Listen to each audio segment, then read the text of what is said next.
Life systems failure. Well, good evening, YouTube. LMS Tactical here. You know, I was watching some shows on TV today about neighbors and I don't know. And then after that, it was, you know, some show about violence. And a woman had survived, like with people that survive violence. And this lady had survived this horrendous kidnapping and rape and, you know, attempted murder. And that got me to thinking, you know, a lot of times we talk about, you know, what to look for. Like the last video I was talking about, you know, a terrorist on the train or something. Got me thinking about, you know, what do you do? I think my wife and I were talking last night and she says, well, what do I do if this happens or if that happens? And, you know, the name of the video is Violence of Action, and it's going to be a short video, but what I want to stress upon people, you know, specifically people that have never been involved in physical conflict, a fight, you know, especially a fight for your life. I mean, fortunately or unfortunately, depending on how you look at it, I can say that I have been involved in that and survived. Pretty scary. I mean, because, you know, I think there's a certain amount of luck involved sometimes. Actually, more often than not, if you really want to know the truth. But you can't rely on luck to save you.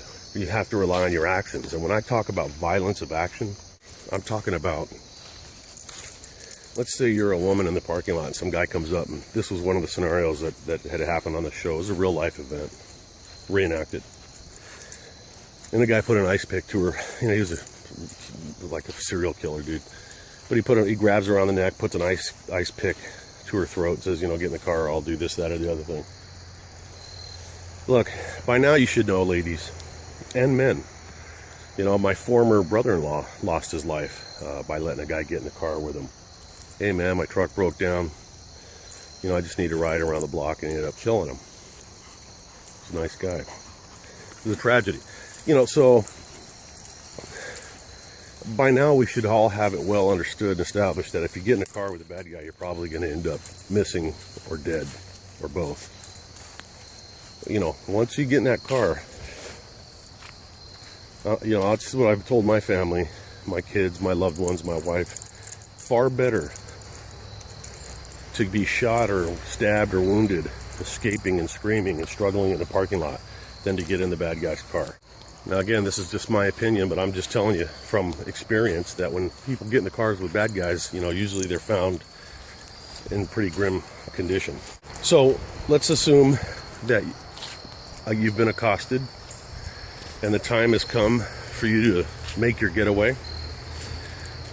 Now, one of the things to do, of course, you do whatever you have to do. If you have to jam your thumb into somebody's eyeball, you don't just poke it to make it water. You stick your thumb so far into their skull that you can feel their memories of their childhood. Okay, you with me? That's violence of action. When you do something, you do it 1,000,000%. What causes a lot of people, this causes a lot of people to fail in their attempt, and most of the time they end up hurt or dead. There's a video on YouTube, I haven't seen it for a while, but I know it's still there, of this cop that you know, some young kid grabs his gun or makes him give up his gun. He's pointing the gun at the kid, and the cop goes for the gun takeaway. They go out of camera view, but when they come back, the guy still got the gun. He's like, you want to try that again? Very lucky that he survived.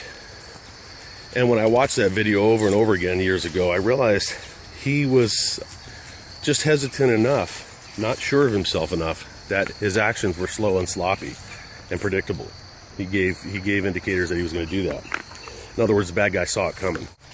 So the point of this video is when you decide to go for the thumb all the way up to your wrist into the guy's head or into his eyeball, or you're going to grab his testicles and twist and pull, in your mind's eye, you already know you're going to rip those testicles off of his body.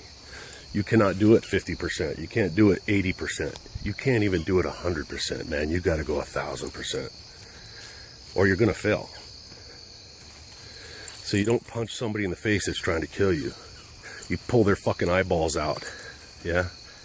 And you throw them over your shoulder as you're running. You let somebody concentrate on killing you or raping you when their eye's hanging out, or it's in your hand.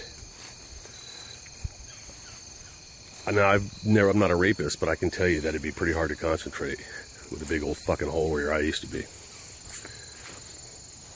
But if you just give some guy a watery eye and a bloody nose, you're just gonna piss him off. So that's really the crux of the video. If you kick somebody, you don't just kick their nuts, you kick their balls into their chin from the inside. Yeah? Get it through your head long before conflict that when you do something, you're gonna stab somebody in the face with a key, somebody's trying to assault you, you're gonna do this, that, or the other thing. You're gonna do it so hard that it's gonna surprise you as well as the bad guy. And that's it. What do you guys think about that? LMS Tactical, I'm out of here.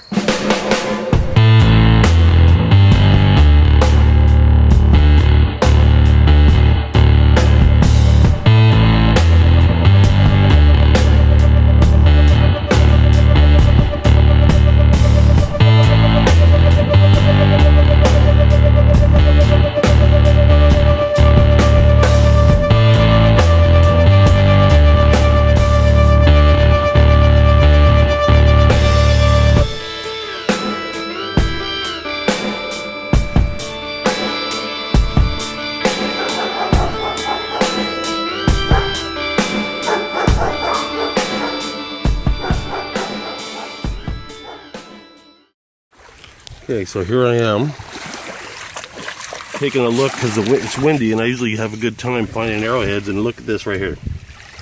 That is a perfect prehistoric spear point. I'll look it up, but it's got to be about 10 to 13,000 years old, and it looks to be in good condition. Now think about it. I'm the first person to touch this in thousands of years. Look at that. Very well made. Man, just think how long that's been sitting there waiting for me. Charlie, calm down.